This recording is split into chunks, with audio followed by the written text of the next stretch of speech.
नमस्कार। गबन मुंशी प्रेमचंद जी द्वारा 1931 में लिखा गया एक हिंदी उपन्यास है।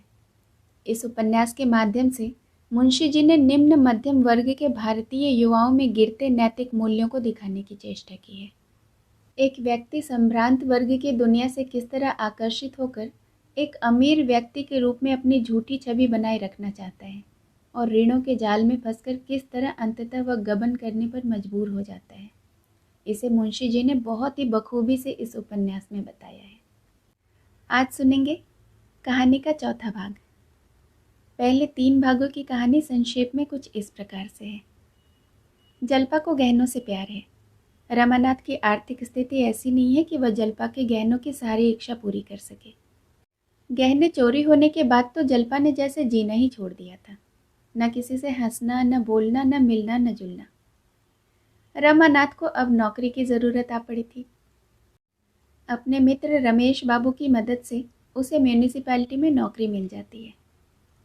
रमानाथ जल्पा को बहुत चाहता है, इसीलिए उसकी उदासी देखते हुए वह ऋण पर गहने लेकर जल्पा को देता है। अब जल्पा बहुत खुश है। वह हंसती है, बोलती है और लोगों से भी मिलती है। जल्पा की दोस्ती एक बड़े वकील साहब की पत्नी रतन से हो जाती है। रतन जल्पा के जड़ाऊ कंगन देखकर उसी तरह का कंगन खुद के लिए भी बनवाना चाहती है।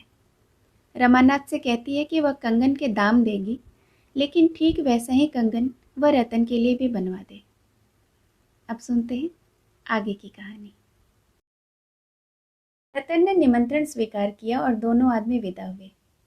घर पहुंचे तो शाम हो गई थी। रमेश बाबू बैठे हुए थे। जल्पा तो तांगे से उतरकर अंदर चली गई। रमा रमेश बाबू के पास जाकर बोला, क्या आपको आए हुए बहुत देर हो गई? रमेश, नहीं, अभी तो चला ही आ रहा हूँ। क्या वकील साहब के यहाँ गए थे? रमा, जी हाँ, 3 रुपए की चपत पड़ गई। रमेश, कोई हरज नहीं, यह रुपए वसूल हो जाएंगे। बड़े आदमियों से राह रस्म हो जाए तो बुरा नहीं है। बड़े बड़े काम निकल आते हैं। एक दिन उन लोगों को भी बुलाओ। रमा, अब की इतवार को चाय की दावत देकर आया हूँ। रमेश, कहो तो मैं भी आ जाऊँ? जानते हो ना, वकील साहब के एक भाई बड़े इंजीनियर हैं। मेरे एक साले बहुत दिनों से बेकार बैठे हैं। अगर वकील साहब उसकी सिफारिश कर दें तो गरीब को जगह मिल जाए। तुम ज़रा मेरा इंट्रोडक्शन करा देना, बाकी सब मैं संभाल लूँगा। पार्टी का इंतज़ाम ईश्वर ने चाहा तो ऐसा होगा कि मेम साहब खुश हो जाएंगी। चाय के सेट, शीशे के रंगीन गुलदान और फानूस मैं लगा दूंगा। कुर्सियाँ, मेजें, फर्श सब मेरे ऊपर छोड़ दो। न कुली की ज़रूरत न मजूर की। उसी मूसल चंद को रंगे दूंगा। रमा, तब तो बड़ा मजा आ रहेगा। मैं तो बड़ी चिंता में पड़ा हुआ था। रमेश, चिंता की कोई बात नहीं, उसी साले को लगा दूंगा। कहूँगा जगह चाहते हो तो कारगुजारी दिखाओ, फिर देखना कैसी दौड़ धूप करता है। रमानाथ, अभी 2-3 महीने ही तो हुए, आप अपने साले को कहीं नौकर लगा चुके हैं ना? रमेश, अजी अभी 6 और बाकी हैं, पूरे 7 जीव हैं। ज़रा बैठ जाओ, ज़रूरी चीज़ों की सूची तो बना ली जाए। आज से ही दौड़ धूप करनी होगी, तब जाके सारी चीज़ें जुट सकेंगी। और कितने मेहमान होंगे? रमानाथ, मेम साहब होंगे और शायद वकील जी भी आए। रमेश, यह बहुत अच्छा किया। बहुत से आदमी हो जाते तो भीड़ भाड़ हो जाती। हमें तो मेम साहब से काम है, ठलुओं की खुशामद करने से क्या फ़ायदा। दोनों आदमियों ने सूची तैयार की। रमेश बाबू ने दूसरे ही दिन से सामान जमा करना शुरू कर दिया। उनकी पहुंच अच्छे अच्छे घरों में थी। सजावट की अच्छी अच्छी चीज़ें बटोर लाए। सारा घर जगमगा उठा। दयानाथ भी इन तैयारियों में शरीक थे। चीज़ों को करीने से रखना और सजाना उनका काम था। कौन गमला कहाँ रखा जाए, कौन तस्वीर कहाँ लटकाई जाए, कौन सा गलीचा कहाँ बिछाया जाएगा, इन प्रश्नों पर तीनों मनुष्यों में घंटों वाद विवाद होता रहता था। दफ्तर जाने के पहले और दफ्तर से आने के बाद तीनों इसी काम में जुट जाते। एक दिन इस बात पर बहस छिड़ गई कि कमरे में आईना कहाँ रखा जाए। दयानाथ कहते कि इस कमरे में आईने की ज़रूरत नहीं, आईना पीछे वाले कमरे में रहना चाहिए। रमेश इसका विरोध कर रहे थे। रमा दुविधा में चुपचाप खड़ा था। न इनकी तरफ से कह सकता था, न उनकी तरफ से। दयानाथ, मैंने सैकड़ों अंग्रेज़ों के ड्राइंग रूम देखे हैं, कहीं आईना नहीं देखा। आईना श्रृंगार के कमरे में रखना चाहिए, यहाँ आईना रखना बेतुकी सी बात है। रमेश, मुझे सैकड़ों अंग्रेज़ों के कमरे देखने का अवसर तो नहीं मिला, लेकिन 2-4 ज़रूर देखे हैं, उनमें आईना लगा हुआ था। फिर क्या यह ज़रूरी है कि ज़रा-ज़रा सी बातों में हम अंग्रेज़ों की नकल करें? हम अंग्रेज़ नहीं, हिंदुस्तानी हैं। हिंदुस्तानी रईसों के कमरे में तो बड़े-बड़े आदमकद आईने रखे जाते हैं। यह तो आपने हमारे बिगड़े हुए बाबुओं की सी बातें कही, जो पहनावे में, कमरे की सजावट में, बोली में, चाय में, शराब में, चीनी की प्यालियों में, गरज दिखावे में, सभी बातों में अंग्रेज़ों का मुँह चिढ़ाते हैं। लेकिन जिन बातों ने अंग्रेज़ों को अंग्रेज़ बना दिया और जिनकी बदौलत वे दुनिया पर राज करते हैं, उनकी हवा तक नहीं छू जाती। क्या आपको भी बुढ़ापे में अंग्रेज बनने का शौक चल रहा है? दयानाथ अंग्रेज़ों की नकल को बहुत बुरा समझते थे। यह चाय पार्टी भी उन्हें बुरी मालूम हो रही थी। अगर कुछ संतोष था तो यही कि 2-4 बड़े आदमियों से परिचय हो जाएगा। उन्होंने अपनी ज़िंदगी में कभी कोट नहीं पहना था। चाय पीते थे, मगर चीनी के सेठ की कैद नहीं थी। कटोरा, कटोरी, गिलास, लोटा, तसला, किसी से उन्हें आपत्ति न थी। लेकिन इस वक्त उन्हें अपना पक्ष निभाने की पड़ी थी। बोले, हिंदुस्तानी रईसों के कमरे में मेजें कुर्सियां नहीं होती, फर्श होता है। आपने कुर्सी मेज लगाकर इसे अंग्रेजी ढंग पर तो बना दिया, अब आईने के लिए हिंदुस्तानी की मिसाल दे रहे हैं। या तो हिंदुस्तानी रखिए या अंग्रेजी। या क्या कि आधा तीतर आधा बटेर। कोट पतलून पर चौगोशिया टोपी तो अच्छी नहीं मालूम होती। रमेश बाबू ने समझा था कि दयानाथ की जबान बंद हो जाएगी, लेकिन यह जवाब सुना तो चकराए। मैदान हाथ से जाता हुआ दिखाई दिया। बोले, तो आपने किसी अंग्रेज के कमरे में आईना नहीं देखा? भला ऐसे 10-5 अंग्रेजों के नाम तो बताइए। एक वही आपका किरंटा हेड क्लर्क, उसके सिवाय और किसी अंग्रेज के कमरे में तो शायद आपने कदम भी न रखा हो। उसी किरंटे को आपने अंग्रेजी रुचि का आदर्श समझ लिया। खूब, मानता हूँ आपको। दयानाथ, यह तो आपकी जबान है, उसे किरंटा, चमरेशियन, पिलपिला जो चाहे कहें, लेकिन रंग को छोड़कर वह किसी बात में अंग्रेजों से कम नहीं है, और उसके पहले तो यूरोपियन था। रमेश इसका जवाब सोच ही रहे थे कि एक मोटर कार आकर द्वार पर रुकी और रतन बाई उतरकर बरामदे में आई। तीनों आदमी चटपट बाहर निकल आए। रमा को इस वक्त रतन का आना बुरा मालूम हुआ। डर रहा था कि कहीं कमरे में न चली जाए, नहीं तो कलई खुल जाएगी। आगे बढ़कर हाथ बढ़ाता हुआ बोला, आइए, यह मेरे पिता हैं और यह मेरे दोस्त रमेश बाबू। लेकिन उन दोनों सज्जनों ने हाथ न बढ़ाया, न ही जगह से हिले। सकपकाए से खड़े रहे। रतन ने भी उनसे हाथ मिलाने की ज़रूरत न समझी। दूर से ही उनको नमस्कार करके रमा से बोली, नहीं, बैठूंगी नहीं, इस वक्त फुर्सत नहीं है, आपसे कुछ कहना था। यह कहते हुए वह रमा के साथ मोटर तक आई और आहिस्ता से बोली, आपने सर्राफ से कह तो दिया होगा? रमा ने निसंकोच होकर कहा, जी हाँ, बन रहा है। रतन, उस दिन मैंने कहा था अभी रुपये न दे सकूंगी, पर मैंने समझा शायद आपको कष्ट हो, इसीलिए रुपये मंगवा लिए हैं। 800 चाहिए ना? जलपा ने कंगन के दाम 800 बताए थे। रमा चाहता तो इतने रुपए ले सकता था, पर रतन की सरलता और विश्वास ने उसके हाथ पकड़ लिए। ऐसे उदार निष्कपट रमणी के साथ वह विश्वासघात न कर सका। वह व्यापारियों से 2-2, 4-4 आने लेते जरा भी न झिझकता था। वह जानता था कि वे सभी ग्राहकों को उल्टे चूल्हे से मोड़ते हैं। ऐसों के साथ ऐसा व्यवहार करते उसकी आत्मा को लेश मात्र भी संकोच न होता था। लेकिन इस देवी के साथ यह कपट व्यवहार करने के लिए किसी पुराने पापी की जरूरत थी। वह सकुचाता हुआ बोला, क्या जलपा ने कंगन के दाम 800 बताए थे? उसे शायद याद न रहा होगा। उसके कंगन 600 के हैं। आप चाहें तो 800 का बनवा दूं? रतन, नहीं, मुझे तो वही पसंद है, आप 600 का ही बनवाइए। उसने मोटर पर से अपनी थैली उठाकर 100-100 रुपए के 6 नोट निकाले। रमा ने कहा, ऐसी क्या जल्दी थी? चीज़ तैयार हो जाती तब हिसाब हो जाता। रतन, मेरे पास रुपए खर्च हो जाते, इसीलिए सोचा आपके सिर पर लाद आऊं। मेरी यही आदत है कि जो काम करती हूँ जल्द से जल्द कर डालती हूँ। विलम्ब करने से मुझे उलझन होती है। यह कहकर वह मोटर पर बैठ गई और मोटर हवा हो गई। रमा संदूक में रुपए रखने के लिए अंदर चला गया तो दोनों वृद्ध जनों में बातें होने लगी। रमेश, देखा? दयानाथ, जी हाँ, आंखें खुली हुई थी। अब मेरे घर में भी वही हवा आ रही है, ईश्वर ही बचावे। रमेश, बात तो ऐसी ही है, पर आजकल ऐसी ही औरतों का काम है। ज़रूरत पड़े तो कुछ मदद तो कर सकती हैं। बीमार पड़ जाओ तो डॉक्टर तो बुला कर ला सकती हैं। यहाँ तो चाहे हम मर जाएं तब भी क्या मजाल कि स्त्री घर के बाहर पाँव निकाले। दयानाथ, हमसे तो भाई ये अंग्रेजियत नहीं देखी जाती है। क्या करें, संतान की ममता है। नहीं तो जी तो यही चाहता है कि रमा से साफ साफ कह दूं कि भैया अपना घर अलग कर ले। आंख फटी और पीर गई। मुझे तो उन मर्दों पर क्रोध आता है जो स्त्रियों को यूं सर चढ़ाते हैं। देख लेना, एक दिन यह औरत वकील साहब को दगा देगी। रमेश, महाशय, इस बात में मैं आपसे सहमत नहीं हूँ। यह क्यों मान लेते हो कि जो औरत बाहर आती जाती है वह जरूर बिगड़ी हुई ही है? मगर रमा को मानती बहुत है। रुपये न जाने किस लिए दिए। दयानाथ, मुझे तो इसमें कुछ गोलमाल मालूम होता है। रमा कहीं उससे कोई चाल तो नहीं चल रहा हो। इसी समय रमा भीतर से आ निकला। अंतिम वाक्य उसके कान में पड़ गए। भौहें चढ़ाकर बोला, जी हाँ, ज़रूर चाल चल रहा हूँ। उसे धोखा देकर रुपए ऐंठ रहा हूँ। यही तो मेरा पेशा है। दयानाथ ने झेपते हुए कहा, तो इतना क्यों बिगड़ते हो? मैंने तो कोई ऐसी बात नहीं कही। रमानाथ, पक्का जालिया बना दिया और क्या कहते? आपके दिल में ऐसा शुभा क्यों आया? आपने मुझ में कौन सी ऐसी बात देखी जिससे आपको यह ख्याल पैदा हुआ? मैं जरा साफ सुथरे कपड़े पहनता हूँ, जरा नई प्रथा के अनुसार चलता हूँ। इसके सिवाय आपने मुझ में कौन सी ऐसी बुराई देखी?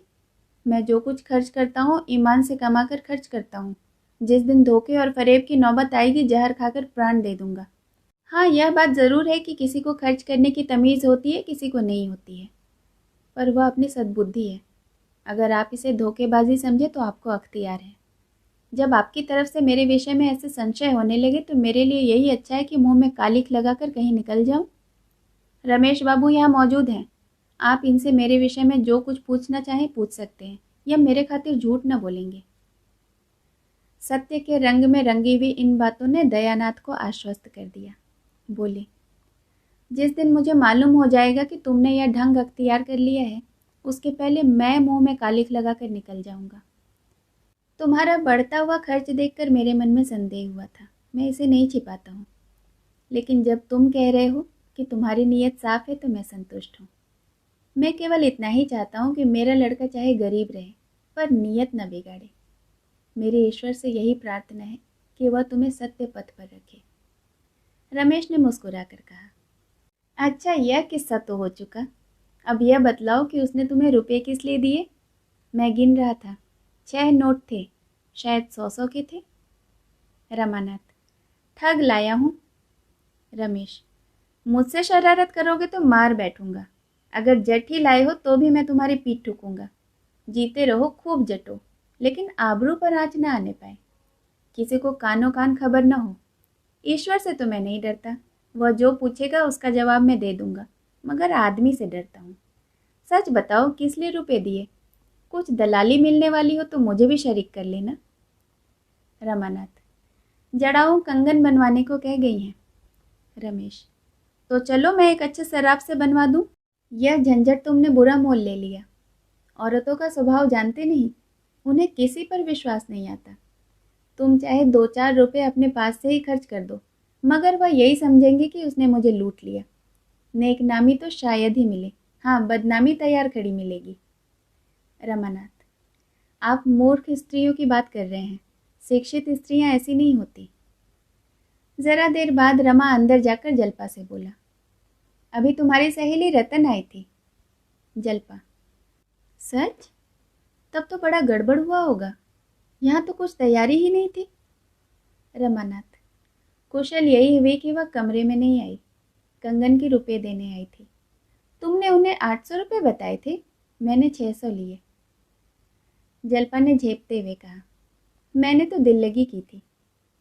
जल्पा ने इस तरह अपनी सफाई तो दे दी, लेकिन बहुत देर तक उसके मन में उथल पुथल होती रही। रमा ने अगर 800 रुपये ले लिए होते तो शायद इतनी उथल पुथल न होती। वह अपनी सफलता पर खुश होती। पर रमा के विवेक ने उसकी धर्म बुद्धि को जगा दिया। वह पछता रही थी कि मैं व्यर्थ ही झूठ बोली। यह मुझे अपने मन में कितना नीच समझ रहे होंगे। रतन भी मुझे कितना बेईमान समझ रही होगी। चाय पार्टी में कोई विशेष बात नहीं हुई। रतन के साथ उसके नाते की एक और बहन आई थी। वकील साहब न आए थे। दयानाथ ने उतनी देर के लिए घर से टल जाना ही उचित समझा। हाँ, रमेश बाबू बरामदे में बराबर खड़े रहे। रमा ने कई बार चाहा कि उन्हें भी पार्टी में शरीक कर लें, पर रमेश में इतना साहस न था।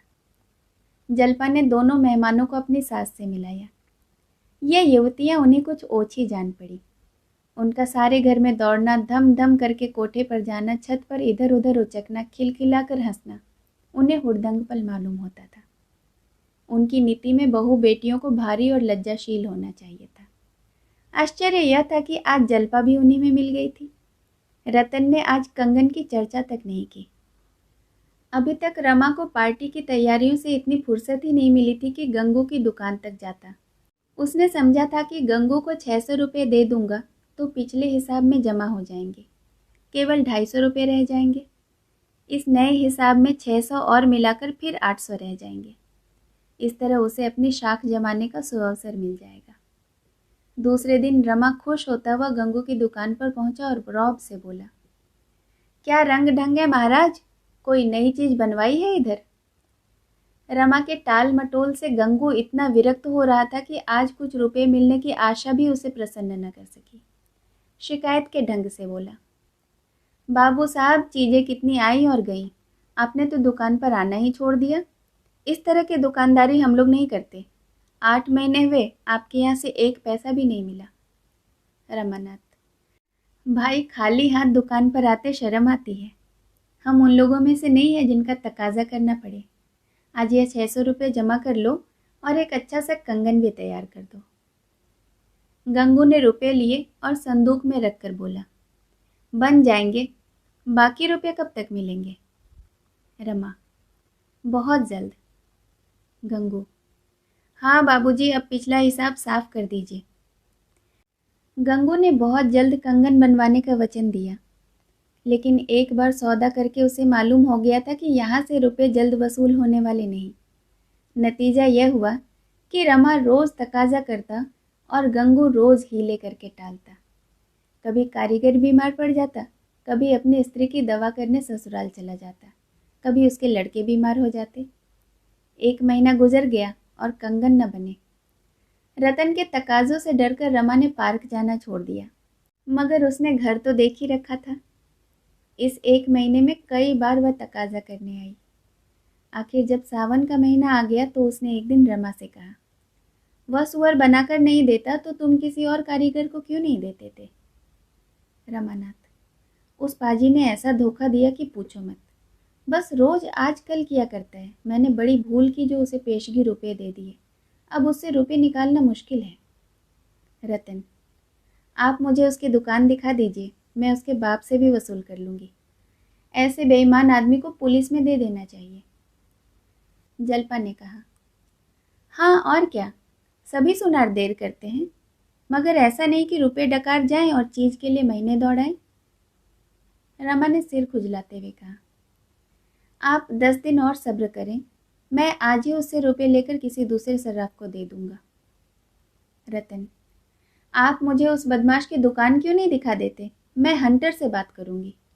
रमा, कहता तो हूँ 10 दिन में आपको कंगन मिल जाएंगे। रतन, आप खुद ही ढील डाले हुए हैं। आप उसकी लल्लो चप्पो बातों में आ जाते होंगे। एक बार कड़े पड़ जाते तो मजाल थी कि यूं हील हवाले करता। आखिर रतन बड़ी मुश्किल से विदा हुई। उसी दिन शाम को गंगू ने साफ जवाब दे दिया कि बिना आधे रुपये लिए कंगन न बन सकेंगे, पिछला हिसाब बेबाक हो जाना चाहिए। रमा को मानो गोली लग गई। बोला, महाराज, यह तो भलमानसी नहीं, एक महिला की चीज है। उन्होंने पेशगी रुपये दिए थे, सोचो उन्हें क्या मुंह दिखाऊंगा। मुझसे अपने रुपये के लिए पुरनोट लिखा लो, स्टैंप लिखा लो, और क्या करोगे? गंगू, पुरनोट को शहद लगाकर चाटूंगा क्या? 8-8 महीने उधार नहीं होता, महीना 2 महीना बहुत है। आप तो बड़े आदमी हैं, आपके लिए 500-600 रुपये कौन सी बड़ी बात है। कंगन तैयार है। रमा ने दांत पीस कर कहा, अगर यही बात थी तो तुमने 1 महीना पहले क्यों न कह दिया? अब तक मैंने रुपये की कोई फिक्र की होती ना। गंगू, मैं क्या जानता था आप इतना भी नहीं समझ रहे हैं। रमा निराश होकर घर लौट आया। अगर इस समय भी उसने जल्पा से सारा वृतांत साफ साफ कह दिया होता तो उसे चाहे कितना ही दुख होता, पर वह कंगन उतार कर दे देती।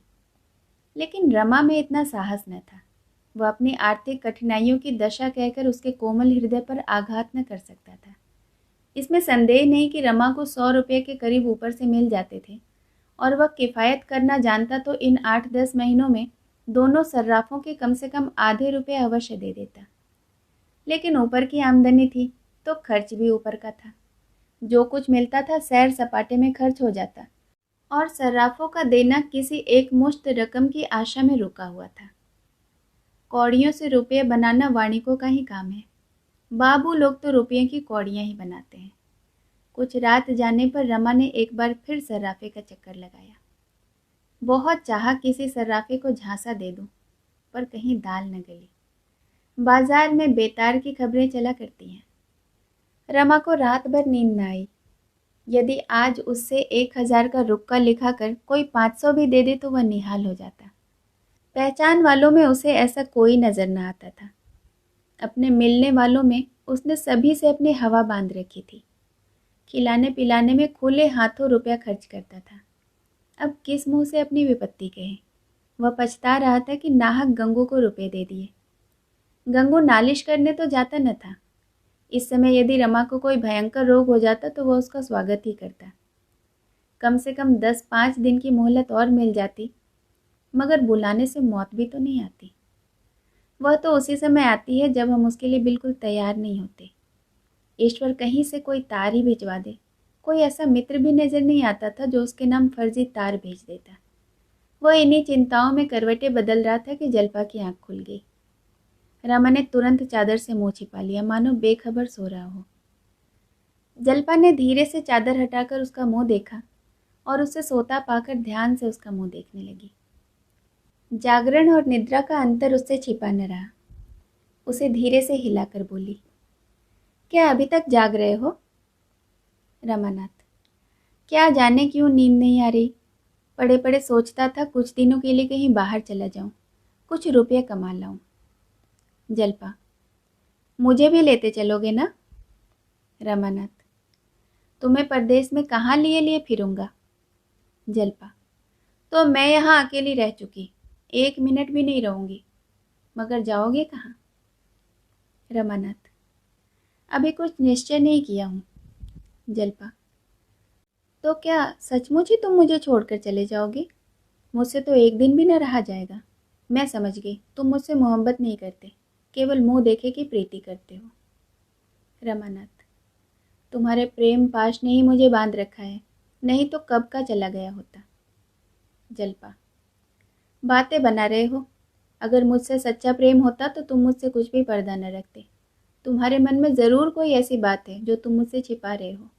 कई दिनों से देख रही हूँ तुम चिंता में डूबे रहते हो। मुझसे क्यों नहीं कहते? जहाँ विश्वास नहीं वहाँ प्रेम कैसे रह सकता है? रमानाथ, यह तुम्हारा भ्रम है जल्पा। मैंने तुमसे कभी भी कोई पर्दा नहीं रखा। जल्पा, तो तुम मुझे सचमुच दिल से चाहते हो? रमानाथ, यह क्या मुंह से कहूँगा तभी? जल्पा, अच्छा, अब मैं एक प्रश्न करती हूँ, संभले रहना। तुम मुझसे प्रेम करते हो? तुम्हें मेरी कसम है, सच बताना। रमानाथ, यह तो तुमने बेढप प्रश्न किया। अगर मैं तुम्ही से यही प्रश्न करूँ तो तुम मुझे क्या जवाब दोगी? जल्पा, मैं तो जानती हूँ। रमानाथ, बतलाओ। जल्पा, तुम बतला दो, मैं भी तभी बतला दूँ। रमानाथ, मैं तो जानता ही नहीं, केवल इतना ही जानता हूँ कि तुम मेरे रोम रोम में रम रही हो। जल्पा, सोच कर बतलाओ। मैं आदर्श पत्नी नहीं हूँ, इसे मैं खूब जानती हूँ। पति सेवा अब तक मैंने नाम को भी नहीं की। ईश्वर की दया से तुम्हारे लिए अब तक कष्ट सहने की भी ज़रूरत नहीं पड़ी। घर गृहस्थी का कोई काम भी मुझे नहीं आता। जो कुछ सीखा यहीं आकर सीखा। फिर तुम्हें मुझसे प्रेम क्यों है? बात में निपुण नहीं, रंग रूप भी ऐसा आकर्षक नहीं। जानते हो मैं तुमसे क्यों प्रश्न कर रही हूँ? रमानाथ, क्या जाने भाई, मेरी समझ में तो कुछ नहीं आ रहा। जल्पा, मैं इसलिए पूछ रही हूँ कि तुम्हारे प्रेम को स्थायी बना सकूं। रमानाथ, मैं कुछ नहीं जानता जल्पा, ईमान से कहता हूँ। तुम में कोई कमी है, कोई दोष है, यह बात आज तक मेरे ध्यान में भी नहीं आई। लेकिन तुमने मुझ में ऐसी कौन सी बात देखी? न तो मेरे पास धन है, न रूप है। बतलाओ। जल्पा, बता दूं? मैं तुम्हारी सज्जनता पर मोहित हूँ। अब तुमसे क्या छिपाऊं? जब मैं यहाँ आई थी, यद्यपि तुम्हें अपना पति समझती थी, लेकिन कोई बात कहते या करते समय मुझे चिंता होती थी कि तुम उसे पसंद करोगे या नहीं। यदि तुम्हारे बदले मेरा विवाह किसी दूसरे पुरुष से हुआ होता तो उसके साथ भी मेरा यही व्यवहार होता। यह पत्नी और पुरुष का रिवाजी नाता है। पर अब मैं तुम्हें गोपियों के कृष्ण से भी न बदलूंगी। लेकिन तुम्हारे दिल में अब भी चोर है। तुम अब भी मुझसे किसी किसी बात में पर्दा रखते हो। रमानाथ, यह तुम्हारी केवल शंका है जल्पा। मैं दोस्तों से कोई दुराव नहीं करता। फिर तुम तो मेरी हृदयेश्वरी हो। जल्पा, मेरी तरफ देख के बोलो। आंखें नीची करना मर्दों का काम नहीं। रमा के जी में एक बार फिर आया कि अपनी कठिनाइयों की कथा कह दूं, लेकिन मिथ्या गौरव ने फिर उसकी जबान बंद कर दी। जल्पा जब उससे पूछती सर्राफों को रुपये दे जाते हो या नहीं, तो वह बार बार कहता, हाँ कुछ न कुछ हर महीने दे जाता हूँ। पर आज रमा की दुर्बलता ने जल्पा के मन में एक संदेह पैदा कर दिया था। वह उसी संदेह को मिटाना चाहती थी। जरा देर बाद उसने फिर पूछा, सर्राफ के तो अभी सब रुपए अदा न हुए होंगे? रमानाथ, अब थोड़े ही बाकी हैं। जल्पा, कितने बाकी होंगे? कुछ हिसाब किताब लिखते हो? रमानाथ, हाँ लिखता क्यों नहीं, 700 से कुछ कम ही होंगे। जल्पा, तब तो पूरी गठरी है। तुमने कहीं रतन के रुपए तो नहीं दे दिए? रमा दिल में कांप रहा था, कहीं जल्पा यह प्रश्न न कर बैठे। आखिर उसने यह प्रश्न पूछ ही लिया। उस वक्त भी यदि रमा ने साहस करके सच्ची बात स्वीकार कर ली होती तो शायद उसके संकटों का अंत हो जाता। जल्पा 1 मिनट तक अवश्य सन्नाटे में आ जाती।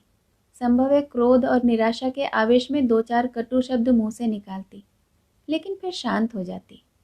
दोनों मिलकर कोई न कोई युक्ति सोच निकालते। जल्पा यदि रतन से यह रहस्य कह सुनाती तो रतन अवश्य मान जाती।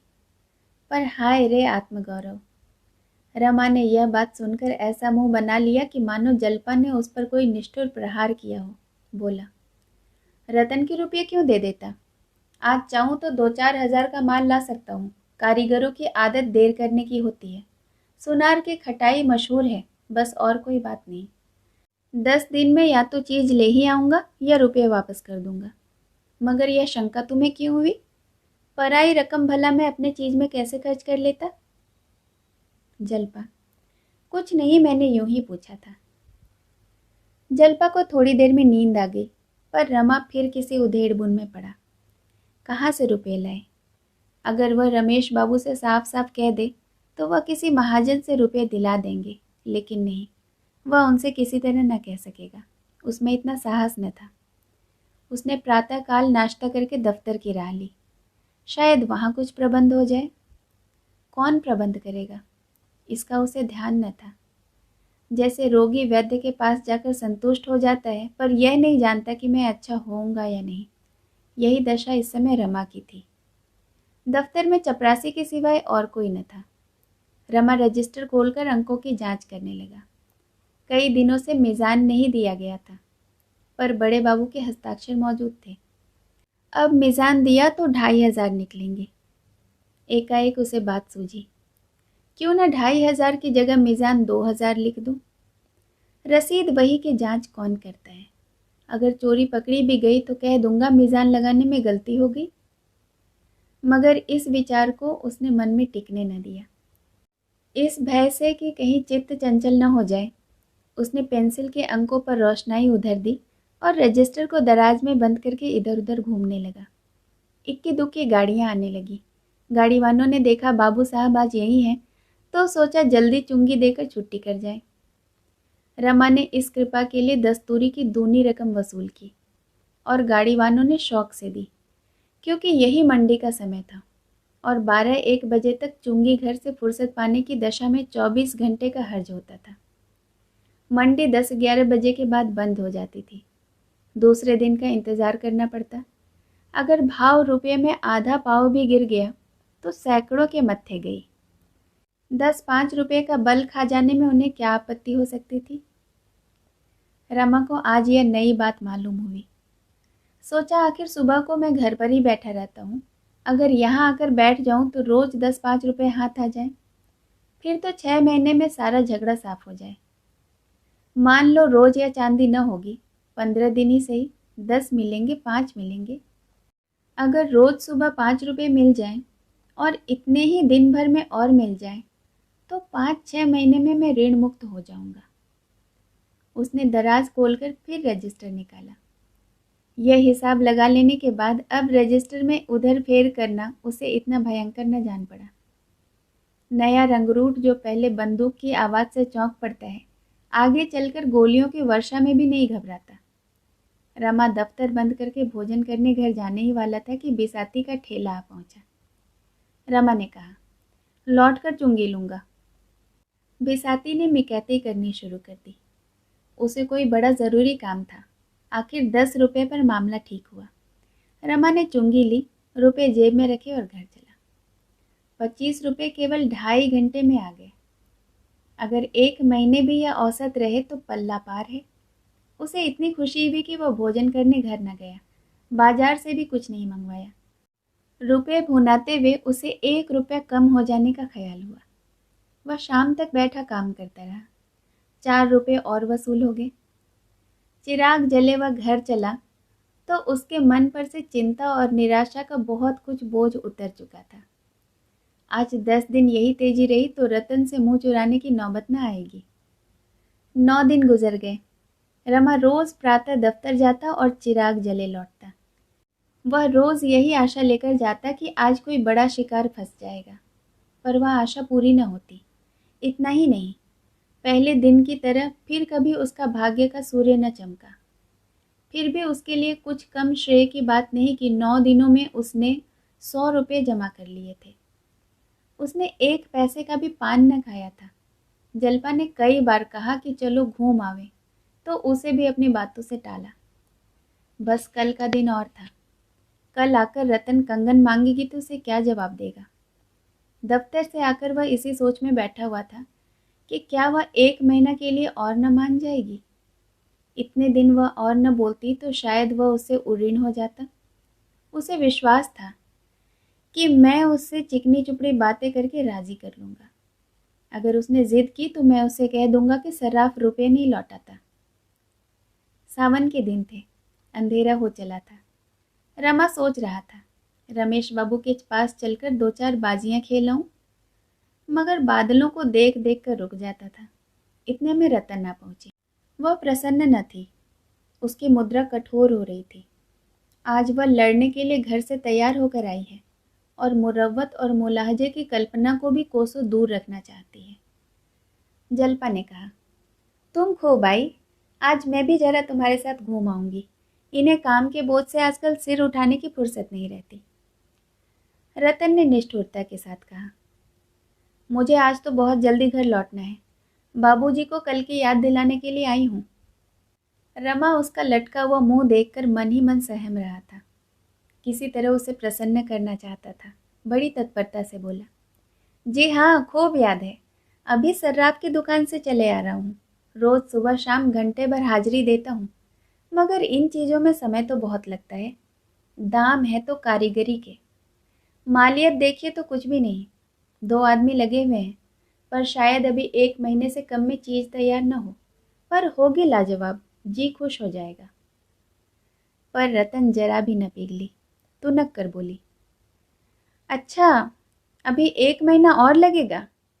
ऐसी कारीगरी है कि 3 महीने में भी पूरी न हुई।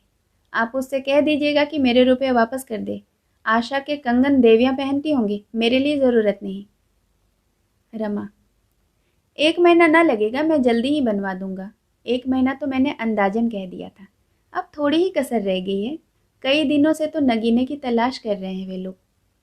रतन, मुझे कंगन पहनना ही नहीं है भाई, आप मेरे रुपए लौटा दीजिए बस। सुनार मैंने भी बहुत देखे हैं, आपकी दया से इस वक्त भी 3 जोड़े कंगन मेरे पास होंगे, पर ऐसी धांधली कभी नहीं देखी। धांधली के शब्द पर रमा तिलमिला उठा। धांधली नहीं, मेरी हिमाकत कहिए। मुझे क्या ज़रूरत थी अपनी जान संकट में डालने की। मैंने तो पेशगी रुपये इसलिए दी कि सुनार खुश होकर जल्दी से बना देगा। अब वह रुपये मांग रही है, सर्राफ रुपये नहीं लौटा सकता। रतन ने तीव्र नज़रों से देखकर कहा, क्यों, रुपये क्यों न लौटाएगा? रमा, इसीलिए कि जो चीज़ आपके लिए बनाई गई है उसे वह कहाँ बेचता फिरेगा। संभव है साल 6 महीने में बिक जाए, सबकी पसंद एक तो नहीं होती।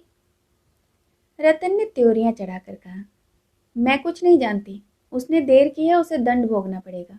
मुझे कल या तो कंगन ला दीजिए या रुपये ला दीजिए। आपसे यदि सर्राफ से दोस्ती है, आप मुलाहिजे और मुरव्वत के सबब से कुछ न कह सकते हो, तो मुझे उसकी दुकान दिखला दीजिए। नहीं, आपको शर्म आती हो तो उसका नाम बतला दीजिए, मैं पता लगा लूँगी। वाह, अच्छी दिल लगी है। दुकान नीलाम करवा दूंगी, जेल भिजवा दूंगी। इन बदमाशों से लड़ाई किए बगैर काम नहीं चल सकता। रमा अप्रतिभ होकर जमीन की ओर ताकने लगा। वह कितनी मनहूस गड़ी थी जब उसने रतन से रुपये लिए, बैठे बिठाई विपत्ति मोल ली। जलपा ने कहा, सच तो है, इन्हें क्यों नहीं सर्राफ की दुकान पर ले जाते? चीज आंखों से देखकर इन्हें संतोष हो जाएगा। रतन, मैं अब चीज लेना ही नहीं चाहती। रमा ने कांपते हुए कहा, अच्छी बात है, आपको रुपए कल मिल जाएंगे। रतन, कल किस वक्त? रमा, दफ्तर से लौटते वक्त लेता आऊँगा। रतन, पूरे रुपये लूँगी, ऐसा न हो कि 100-200 रुपये देकर टाल देना। रमानाथ, कल आपको आपके सारे रुपये मिल जाएंगे। यह कहता हुआ रमा मर्दाने कमरे में आया और रमेश बाबू के नाम एक रुक्का लिखकर गोपी से बोला, इसे रमेश बाबू के पास ले जाओ और जवाब लिखाते लाना। फिर उसने एक दूसरा रुक्का लिखकर विश्वंभर दास को दिया कि मणिक दास को दिखाकर जवाब लाए। विश्वंभर ने कहा, पानी आ रहा है। रमानाथ, तो क्या सारी दुनिया बह जाएगी? दौड़ते हुए चले जाओ। विश्वंभर, और वह जो घर पर ना मिले तो? रमानाथ, मिलेंगे, इस वक्त कहीं नहीं जाते। आज जीवन में पहला ऐसा अवसर आया कि रमा ने दोस्तों से रुपए मांगे। आग्रह और विनय के जितने शब्द उसे याद आए, उसने उसका उपयोग किया। उसके लिए यह बिल्कुल नया अनुभव था। जैसे पत्र आज उसने लिखे, वैसे ही पत्र उसके पास कितनी ही बार आ चुके थे। उन पत्रों को पढ़ पढ़ कर उसका हृदय द्रवित हो जाता था, पर विवश होकर उसे बहाने करने पड़ते थे। क्या रमेश बाबू भी बहाना बना जाएंगे? उनकी आमदनी ज़्यादा है, खर्च कम है, वह चाहें तो रुपये का इंतज़ाम कर सकते हैं।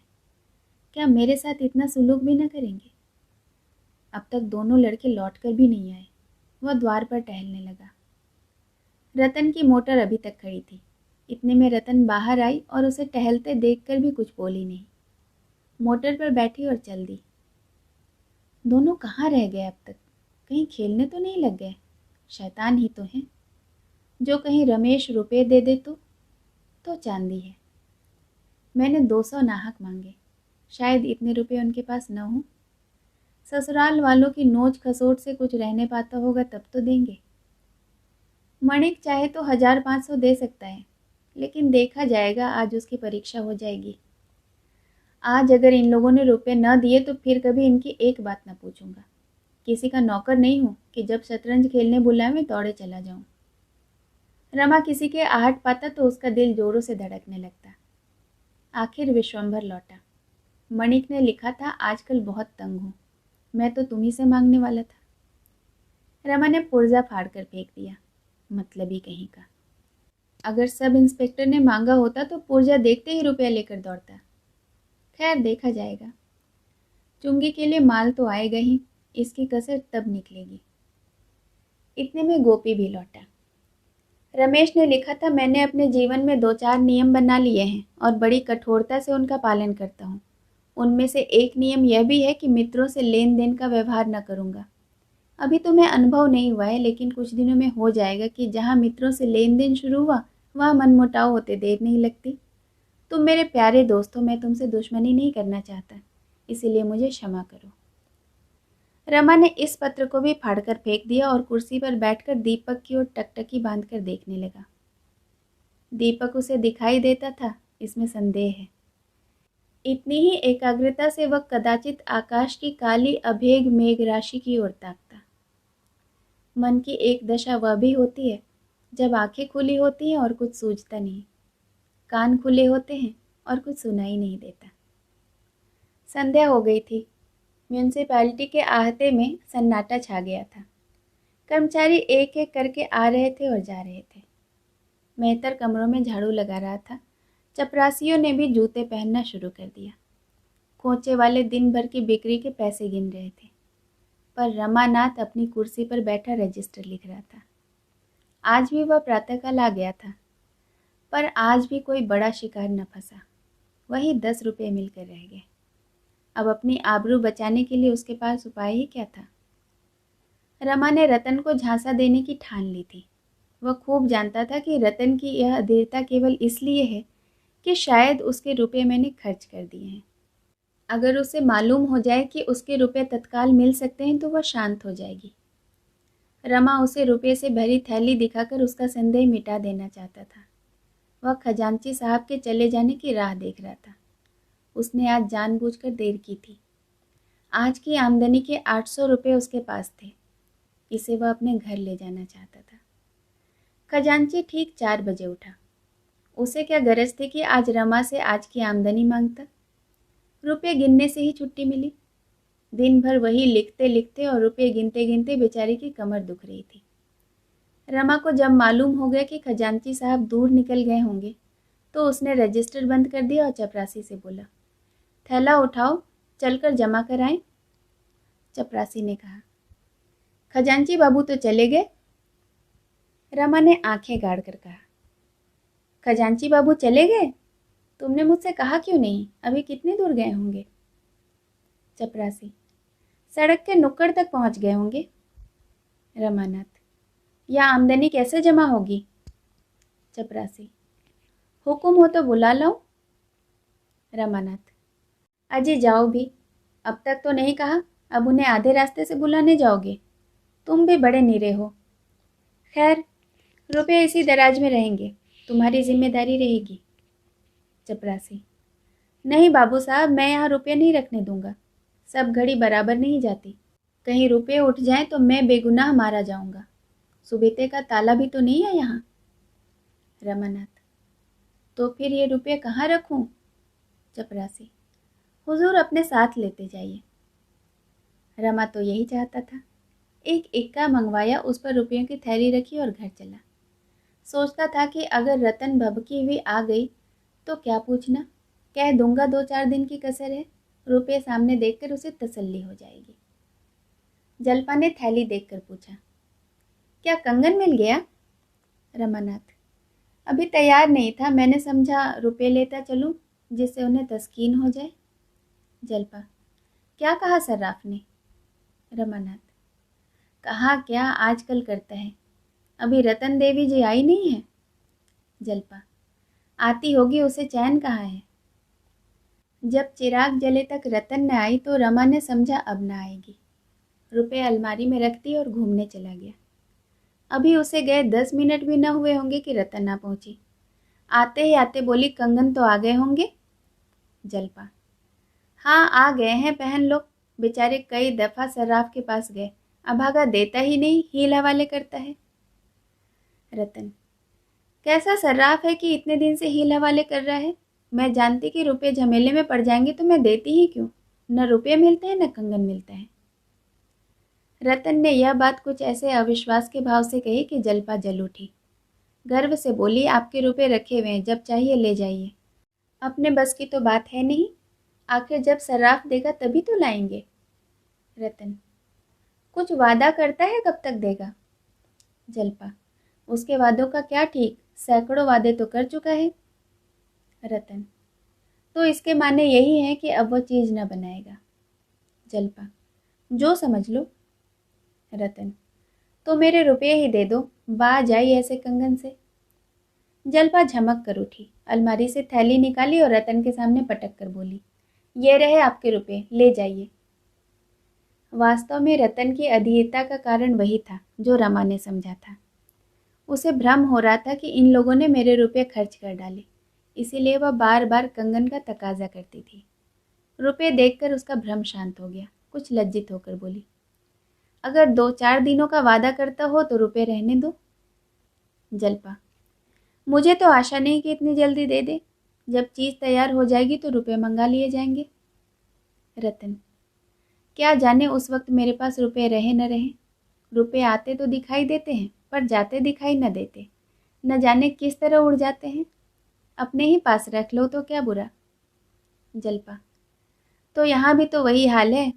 फिर पराई रकम घर में रखना जोखिम की बात है। कोई गोलमाल हो जाए तो व्यर्थ दंड भरना पड़ेगा।